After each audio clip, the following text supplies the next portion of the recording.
A Giants podcast for Giants fans By Giants fans. from the offseason through the wins and the losses. It's time to take one Giant step.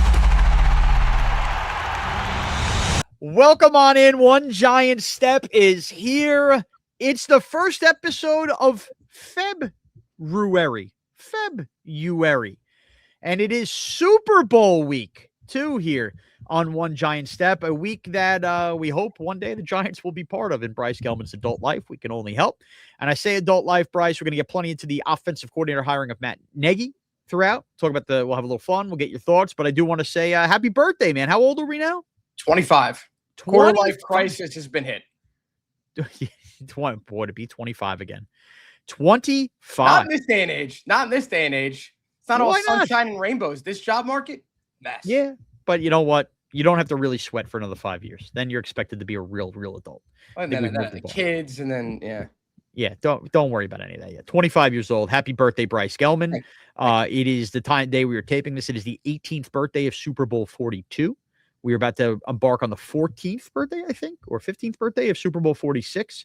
Either way, far too long for the Giants since they've been in the big game. We can only hope that in the John Harbaugh era, we kind of end that drought. So last week, Bryce, we talked about Denard Wilson being hired as the defensive coordinator of the Giants under John Harbaugh, and we were throwing a wrinkle when Todd Monken, as it turns out, took the Cleveland Browns head coaching job, as it kind of felt like, hey, if the Browns don't hire him, which people didn't think they were going to, but I guess with the Browns, you can never rule anything out, that the Giants would just bring him in as the OC.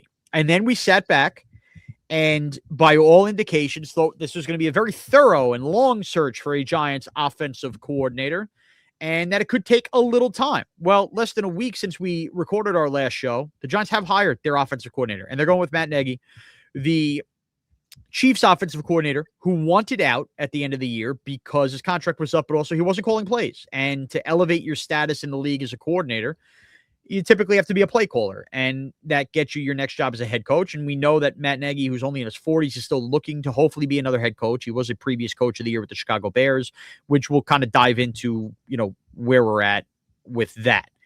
But he will be the OC here with John Harbaugh this year, New York Giants. And Bryce, I have not spoken to you, and I purposely left it this way, and oftentimes we do, and I truly don't know your feeling on this. And if it's good, bad, or indifferent, I welcome all of that. But I've already been on the airwaves on WFAN when this broke, and I kind of gave, I thought, a solid enough opinion there, and I'll expand upon it because One Giant Step will always be my baby in terms of how I feel. But give it to me. What's the Bryce Gelman 25-year-old reaction to Matt Nagy being named the offensive coordinator? So as you know, I've been working really late nights. I got home last night at like 2:15. So I slept in. I slept till like 10:15, 10:30. And I wake up, open my phone, and I have a text from you that's straight up not English. Like I read it. If it's not English, I was able to decipher it because it's you, and we've had a lot of conversations in the past. Yeah, but this is what it is. He goes, pod after I teach tonight. NQGYBIS, the OC. That's what I said. No idea who you were talking about, but I saw OC and I'm like, oh, so they hired someone. I opened my phone, opened Twitter, Matt Nagy, and my first thought is to be like, wait, what was the time on the text? This is good. 9:54, right before you went live. That's right why. Before you went on air. Okay. And I wake up and I answered 30 minutes later because I had no idea what the hell you were talking about. And I said, they're effing idiots. So in that time, I went live. I did my own live stream about 45 minutes. I was able to, get across how I feel about it. And it's still a meh hire. It's just like, okay, whatever. But at the same time, it's not life or death. You have to trust John Harbaugh. I think the natural Giants fan reaction is to look at everything cynically. Everything the team does is, oh, here we go again. Same old Giants. It's changed. This is a new era. You've got to give John Harbaugh the benefit of the doubt. And I think as time went on today, I slowly came to that realization and, kind of acknowledged that, this isn't that unpredictable. When you look at all the different offensive coordinators that John Harbaugh has hired in the past, like Mark Trestman, Jim Caldwell, the list goes on and on. There's like 3 or 4 more names of former head coaches that John Harbaugh named his offense coordinators and gave play calling reins to. This should not come as a surprise. I think if you were to tell me a week ago that he'd hire a former head coach, I'd say Cliff Kingsbury. Matt Nagy was not a part of this process. We heard nothing about an interview, virtual, in person. We heard none of this. And then to wake up today to your gibberish text, and then to look at the tweet, very surprised. But, in the last 10 hours, I think I've come around on it. But it's still meh. That won't change anything. It's like, all right, whatever. I think it's a fair assessment. So let me just break this down a couple ways. First of all, I think that was my reaction too, was meh, which doesn't mean bad or doesn't mean good. And I think that's important to note here. So obviously when the news breaks, it's 5 minutes before I'm live on our show, the midday show on WFAN. And at that time, obviously, all this Jet stuff has exploded. We were going to do a Jet story, and then the Nagy news breaks. And I was just kind of in quick action point. Here's what I would say about it, Bryce. First and foremost, in terms of it coming out of nowhere, the Giants, since Monken left for Cleveland, I felt like I read a million names. Didn't you? Like you felt like there were a million names. And I think the difference was we started to hear names about interviews, whether it was Jim Bob Cooter and Cliff Kingsbury and these guys. And unless I am crazy and unless I'm just getting so bogged down in people just throwing around potential candidates, I could have sworn the moment Monken went there, like one of the first names I saw was Matt Nagy. And I tried to actually. So here's the problem. When you go to search Twitter, and I went to search like Matt Nagy Giants, I realized in the real time as I was searching it, all I was going to get was the immediacy of he was hired. Yeah. So I didn't even have the time to sift through that, because that was a reaction a lot of people had, like, wow, this came out of nowhere. And maybe it did, but I thought like the very first day, like early last week, that was like one of the first names we heard mentioned. But then I know that we did our pod. I know I did 2 episodes of Talking Giants where we went through offensive coordinator candidates. And I know I didn't list him as one of the top 8. Like we heard Brian Johnson and Brian Callahan and so on and so forth. Like names like that. Alex Tanney and Davis Webb and Charlie Weis Jr. Right now we could rattle off all the names. I want to touch on Charlie Weis Jr. a little bit later, but okay, that's fine. We'll get to Nagy now. But so I guess on one hand, I saw this. I was like, oh, okay, Nagy. All right. And then everybody said, well, this came out of nowhere. And I thought, well, did it? But if it did, can I just say this, like before we get into what he does with an offense, kind of a good indication that we're often flying in the new era of New York Giants football with John Harbaugh, where, believe me, I could use a rest from getting leaky information my way. God knows I've had my average shot. What does this fat bastard know? I would prefer actually at times not to have as much information I have. Good sign, because I didn't get any word that Matt Nagy was going to be hired. I know a lot of people didn't. So I think John Harbaugh early on, where we were talking about like cleaning up the room, nobody saw this coming. Can we just talk about that angle real quick, Bryce? Kind of a good sign here that nobody knew this was happening. Yeah, I mean, I'm looking at it right now. The Eagles interviewed Matt Nagy. I don't know if you got that mixed up with the Giants, but what I'm looking for right now, I can't find anything on that. It really did come out of nowhere. Yeah, I mean, Cliff Kingsbury, Brian Callahan, that was 2 days ago, emerge as candidates for Giants OC job. The fact that you've got the biggest Giant content creators out there saying, where did this come from? Means that I don't think, I think this wasn't a situation of like us overlooking something. I just don't think that he was one of the top names. Otherwise, we would have known that. But I don't know if I said this here or I said it on one of my live streams of like, I like the idea of hiring coaches that have a lot to prove, guys who are looking to take a step in the business, in football, coaching, yada, yada, yada. And I had the same belief when it came to the Knicks. I wanted a young, unproven assistant coach to step into that role. And they hired Mike Brown, who was a former head coach, fired. They hire him. And this was a similar situation. Like I didn't want an established former offensive coordinator, former head coach who wants to get back into that role of head coach. And they did it. And that's why my reaction was meh. It was the same exact reaction that I had when I heard about Mike Brown. This is one of those situations.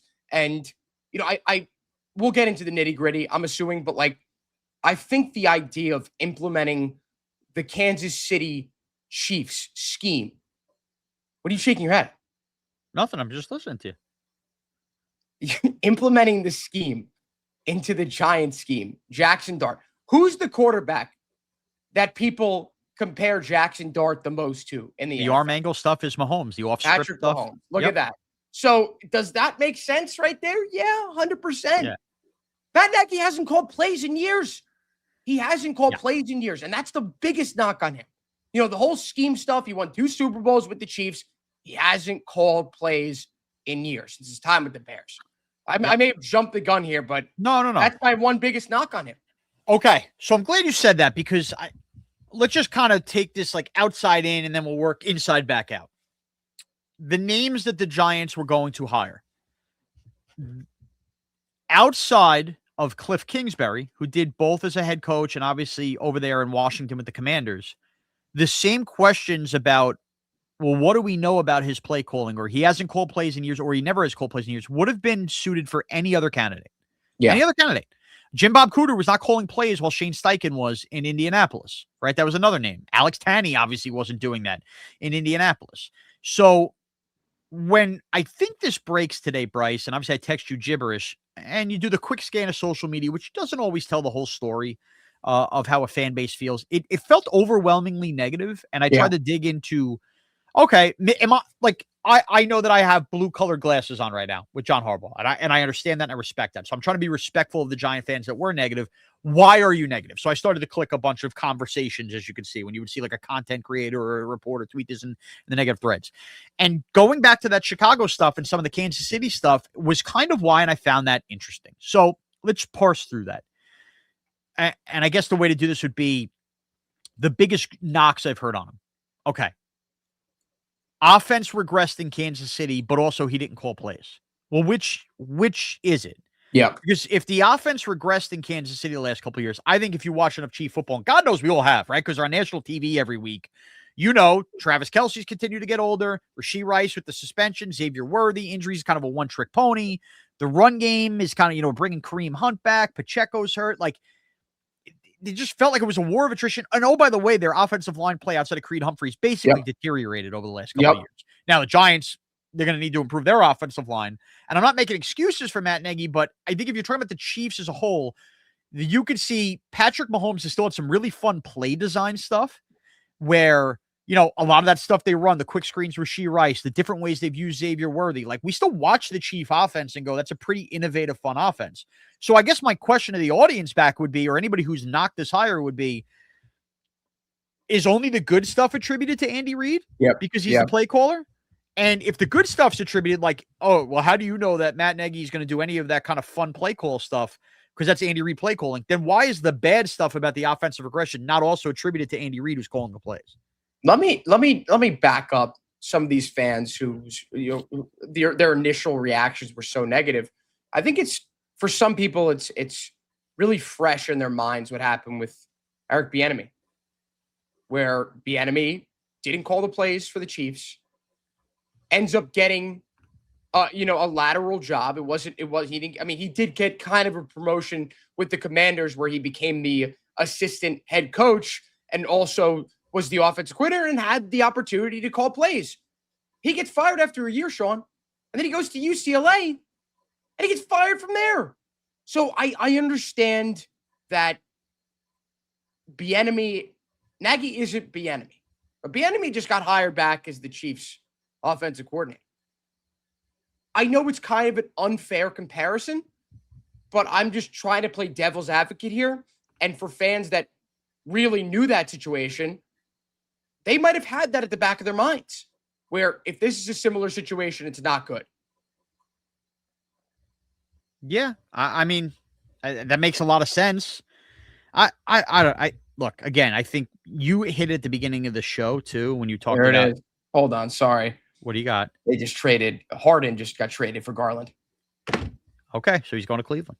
We got breaking news. Break the glass. Breaking news on One Giant Step. Idiots, yeah. But so much for the trade deadline being a big story on Thursday. Feels like all the NBA stuff. It's been really good. I know. I mean, we'll get back to this in a second. Giannis might get traded to the Wolves. Watch it be the same return for Cat. Randall DiVincenzo and a few picks. Would be amazing. Would be amazing. NBA news buzzing. But yeah, going back to your overall point, people are like trained to be negative and looking negative. But okay, but that's where it is in Kansas City. Can we just talk about the Chicago stuff now for a second? Yep. Okay. we now, I think, have enough evidence over 20 years of football to understand the difference between a coordinator and a head coach, and that some guys are better at coordinating than head coaching. And when they bring the play calling, whether it's offense or defense, to their head coach plate, trouble can arise. Didn't we just live this with Brian Daboll? Brian Daboll just got hired to be the Tennessee Titans offensive coordinator, and nobody is blinking at it because people think he should be still a capable play caller. But it felt like in the give and take with Kafka back and forth, I'm going to call plays, you're going to call plays. That's kind of what happened with Matt Nagy as the head coach of the Chicago Bears. Oh, we need a spark. I'm not going to call plays. You're going to call plays. And the Bears didn't have an overwhelming amount of talent either. And you're talking about Mitchell Trubisky, who he did not draft. Justin Fields, who he was a part of drafting. Not a great quarterback room to begin with, which we think Dart is a better quarterback situation than either of those. But people are I think a lot of the negativity actually really stems from the Chicago Bears stint, because we got to see Matt Nagy up close and personal running the whole thing while being a play caller and kind of having those moments public where the play calling went back and forth. And I would just say to anybody who's trying to be negative about this hire, when you're pointing the Matt Nagy Chicago stuff, how is this any different than failed head coaches who have called plays elsewhere? Don't we understand that, sure, okay, there were parts of the Chicago Bears offense that failed, and you saw their numbers statistically ranked in the 20s every year Matt Nagy was there. But Matt Nagy's also trying to worry about coaching the whole thing while having a failing quarterback situation. There's so much more on Matt Nagy's plate there outside of just being the offensive coordinator and play caller, that it is easy to see how an offense can regress if a guy is not equipped to handle both the way Sean McVay or Andy Reid is. And I think it was very clear that Matt Nagy was not equipped to handle that. We're not hiring Matt Nagy right now to come over and be the head coach of the New York Giants. This is a different conversation. If the Giants don't end up with John Harbaugh, and you know what? I think Matt Nagy was first mentioned as a potential head coaching candidate with the Giants. I think that's where it came in. And Matt Nagy's hired as the head coach. Then I think everybody's warts or problems with this hire they're having at OC, and they point to the Bears stuff, I think is warranted. Because what's going to make me think that this is good for Jackson Dart if he couldn't handle both? I'm not worried about that. He just has to worry about the play calling and the offense. Yeah. And if he just had to worry about that in Chicago and had a better quarterback situation, why would you not think in your head it could be different? We have so many, again, proving points of this throughout NFL history. Even look at the defensive side of the ball. Todd Bowles. Todd Bowles was a better D coordinator than he was a head coach of the Jets. Now he's been better with the Bucs. Yeah. But that fits. You know what I mean? Why is Matt Nagy now, just because the Giants hired him, we're acting like that's not a thing in the NFL? This kind of reminds me of similar situation. It's Kevin Stefanski, where he led the Browns to a playoff berth, gets coach of the year, very similar to Nagy, where, by the way, you're pronouncing this differently than I am. I'm just going to stick with Nagy for now until so he had a whole thing to Chicago. We looked this up. It's pronounced like it rhymes with the name Peggy for a girl. It's Matt Nagy. Yeah, I'm gonna stay away from that. Matt Nagy for now. Okay. This is like a Harbaugh situation. It reminds me of Stefanski. Stefanski got coach of the year, leads the Browns to a playoff berth. Matt Nagy leads the Bears to a playoff berth. If it wasn't for the double doink, who knows? They might get to the Super Bowl. There's no guarantees. And then he gets canned after a 6-11 season, very similar to Stefanski, even though their team was a lot worse. Nagy was scapegoated. Let's call a spade a spade. Yes, he may have been one of the ones behind the drafting of Justin Fields, but is that completely on him? I don't think so. Stefanski, very similar situation, but it's we look at Stefanski, he immediately got a job. Nagy didn't. And now he's, was just offensive coordinator for the Chiefs when they won 2 Super Bowls. Now all of a sudden it's this guy has a stain on his name, and I do not understand why. In the moment, that's clearly at the back of my mind. It's in the back of everyone's mind. Second they hired him, I immediately go into, my group chats, and they're clowning the Giants. And I'm like, damn, why do they do that? And then just taking a step back and looking at it from an outsider's point of view, it's it's not that bad of a hire. No, and look, this is kind of where, and I know what you wanted to get to, what exactly? Charlie Weis Jr. Charlie Weis Jr. second. I guess I would end by saying this. You can go through the whole X's and O's dynamic, what he did well with the run game, what he did well with the pass game. There are 2 things I'm going to leave you with on this thought. Number 1, I'm a big believer in evolution as a coach, evolution as a player. I'm a big believer on just because you did something 7 years ago doesn't mean you don't learn from mistakes, learn from anything different. And I think there's probably plenty that Matt Nagy learned the last 3 years, back with Andy Reid, back with Patrick Mahomes, that as the league evolves, he can kind of try to implement here. I do believe that. I do believe that this could be a potential better running back and running game situation for the New York Giants than it was there. But he wanted to call plays. He wasn't going to do that in Kansas City. That tells me he wants that next challenge. He is coaching, like you said, with something on the line. And I think that's important. And it also doesn't mean that just because John Harbaugh has identified Matt Nagy as the guy, has identified him as the offensive coordinator, that I'm sitting here being positive, or you're trying to find the positive light. Because we did start by saying it's kind of a myth hire. It doesn't mean this won't fail. And I understand that. And I grant you that if you're a Giant fan that's negative, you could look back on this hire in a year and go, I told you this was a mistake. He has not figured. You might be right. But I just don't see that point now. Like, because again, the alternatives right now, and Pennick did this on Talking Giants with me, where there's 20 OC openings when considering the head coaches in football this year. That's a lot of turnover at this position. And if you could have swung at the next young mind, but then you're also going into a point where a guy in John Harbaugh is trying to establish some new culture here with the Giants. Does he have to worry about now like a completely on the fly young coordinator? Like, I think the Matt Nagy move with a guy in Cy put this out there, or in Cy, that the off script quarterback play, like that's kind of the thing Matt Nagy looks for here. You want a guy who kind of has done it before, at least to get this ship off the ground here with John Harbaugh. And if it does fail, this is not going to be an ownership making sure Joe Judge hold on to Jason Garrett situation. We've seen John Harbaugh fire offensive coordinators mid-season. Now, we don't want that to happen, but we no longer have to worry that the head coach won't have the backbone to do this, and this won't become the running circus that was, the last couple Giant coaches. So, and this is, this type of scheme, the West Coast offense is that exactly what we want for Jackson Dart? I think it's going to play the strengths. A dual threat quarterback with the slants, the quick reads, and that's Jackson Dart's MO. Like, that's putting the ball in the hands of Malik Neighbors, not just running the ball down the field, like doing some of that Rasheed Rice screen stuff. Like, I'm all on board for all that. Snap motion, like this is what works in the NFL these days. It's just going to be about the timing of the play calling. That's it. Like, are you able to catch the defense off guard? That's the number one thing that I think a lot of Giants fans have concerns about. Like, listen, if you want to point out, oh, he wasn't calling the plays at the Chiefs, but look at the system they had. You could say whatever you want about the play calling, but if he's able to implement the system that they had under Andy Reid, how can you complain about that? Yeah. Say he's like Patrick Mahomes. Like, don't you want Patrick Mahomes' system implemented in East Rutherford? I do. So I'm going to do Charlie Weis now. I don't know if you saw this report. I think it was Connor Hughes put this out here, that Giants had interest in Weis Jr. Charlie Weis Jr., who, just for anybody who is kind of under a rock, whatever, offensive coordinator at Ole Miss under Lane Kiffin. Lane Kiffin's kind of offense, and has now followed him to LSU and obviously coached Jackson Dart. Doesn't call the plays. Yeah. Doesn't call the plays. So supposedly the Giants had interest in Charlie Weis Jr. And supposedly they reached out. He said, no, you know what? I'm going to stay in college. I'm going to stay with Lane Kiffin. I'm going to stay not calling plays. I think he's 32 years old, 33 years old. Instead of coming to the National Football League to coach the New York Football Giants alongside John Harbaugh, calling plays for his former quarterback in Jackson Dart. I know this completely off topic, but I had to get that out there. I tweeted about this. I'm like, is this the stupidest thing I've ever read? It's one of them. Okay. What? I'll play devil's advocate for the sake of, because I just want to make it clear. I think if I was Charlie Weis Jr. and I had a chance to enter the NFL and reattach myself to a quarterback I'm already familiar with at the college game and get my first OC job in the NFL, I would look at what Joe Brady did leaving LSU and coming and being the Bill and like seeing his acceleration. And I know he kind of had a minor hiccup early, Carolina, whatever, but you get the point. And accelerate that.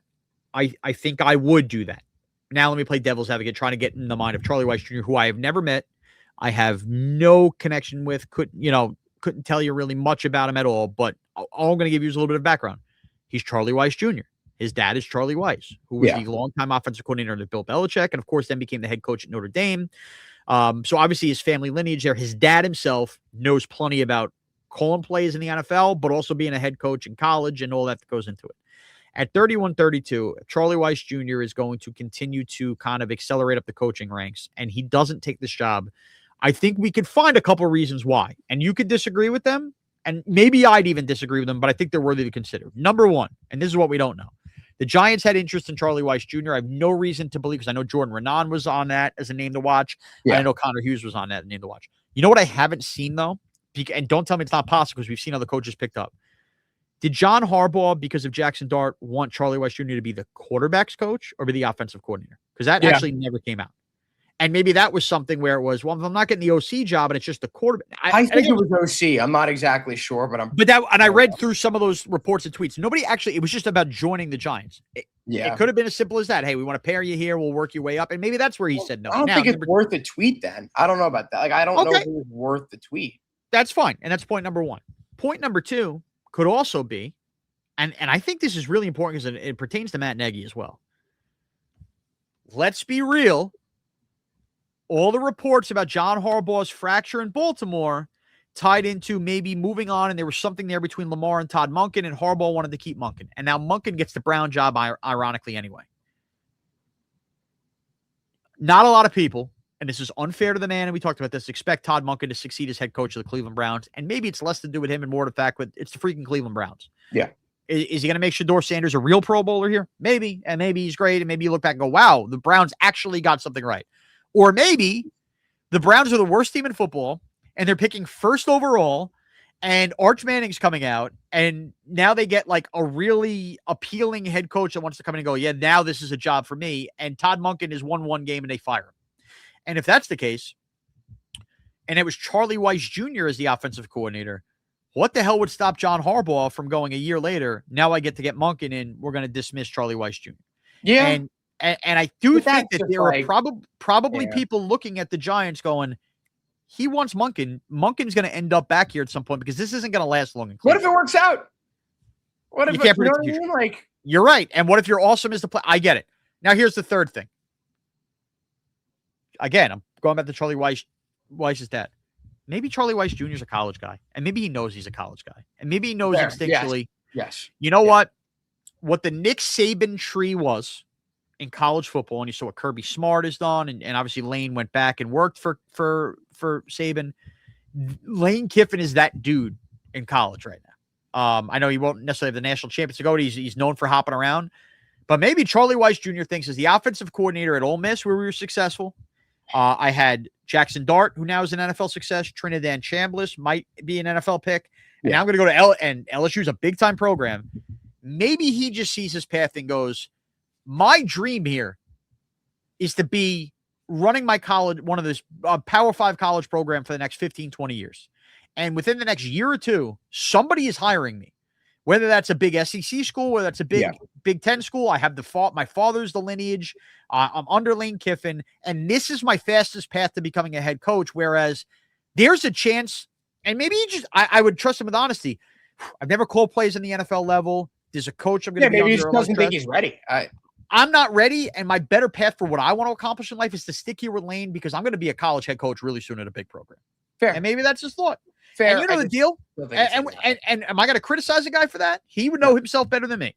So you're right. Would I, if I was Charlie Weis Jr., jump at the opportunity to do this? I would. But I'm just giving you some alternative scenarios of where he's just envisioning his next steps in life and what's best for him. That's all. Fair. And I don't disagree with any of that. I just think either way, it's stupid. Like, it's a stupid poo-poo thing. NFL. Oh, all right. Let me end you with this. It's Super Bowl week. We have Ben McAdoo, Tommy DeVito, Leonard Williams, and Julian Love. Who are you rooting for out of the Giants to get a ring? The Seahawks. You think I want Tommy DeVito to get a ring after what he did? I do. Drake May, not the quarterback of the New York Giants, because of that bum. I do. I kind of want the Patriots to win, and I can't believe saying that as a guy. That guy ruined. I mean, they got John Harbaugh. I hate it because I hate everything. Jackson Dart. I'm going to hate myself if the Patriots win, and I set the ruined their chances at getting Drake May. No matter what you think about John Harbaugh now. No matter I just said that. But no matter what you think about Jackson Dart, you'd rather have Drake May right now. That's for sure. Yeah, I think it would be funny to have DeVito win a ring. Another against Leonard Williams and Julian Love, who both deserve it. Seahawks just do nothing for me, but there are giant ties here. And Ben McAdoo as a defensive assistant with the Patriots getting a ring would be interesting. As far as a Super Bowl, he'll come back. He'll be back. Ben McAdoo? He'll be back. Someone will hire him. Unbelievable. He'll be a coordinator. As a Super Bowl, do you find this Super Bowl matchup boring? Or are you into it because it's different? I think for me, being like a hardcore NFL fan, I'm into it. I like how it's not Chiefs, it's not Eagles. Thank God.